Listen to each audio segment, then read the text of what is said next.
আসসালামু আলাইকুম এভরিওয়ান। এই তো সবার সামনে আমি আমার কাবিনের ব্লগ নিয়ে চলে আসছি। রিসেন্টলি এত বিজি হয়ে পড়েছি নিজেও জানি না। যাই হোক, আমার হবু শ্বশুর বাড়ি থেকে কাবিনের ডালা পাঠানো হয়েছে, এটাই আপনাদের সাথে শেয়ার করি। আমার অনেক শখ ছিল আমি লাল টুকটুকে বউ সাজবো।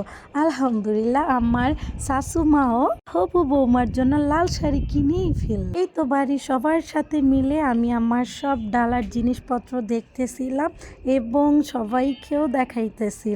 এই তো আমার পরিবারের সবাই মিলে হবু শ্বশুর বাড়ির ডালা দেখতেছে এবং সবাই অনেক এনজয় করতেছিল। যাই হোক, শর্টকাটের মধ্যে যা হয়েছে আলহামদুলিল্লাহ, কারণ আমার শ্বশুর বাবা খুবই অসুস্থ ছিল, যার কারণে সবকিছু একটু তাড়াতাড়ি করার চেষ্টা করতেছিল সবাই। শ্বশুর বাড়ি থেকে কাবিনের ডালার সাথে কেকও পাঠিয়েছে, তো সবার সাথে কেকটা কেটে খুবই এনজয় করলাম। আজকের ভিডিও এই পর্যন্তই। সবাই ভালো থাকবেন। ইনশাল্লাহ শীঘ্রই আমি মেহেদির ব্লগ নিয়েও আসবো। তো সবাই ভালো থাকবেন। আল্লাহ হাফিজ, টাটা।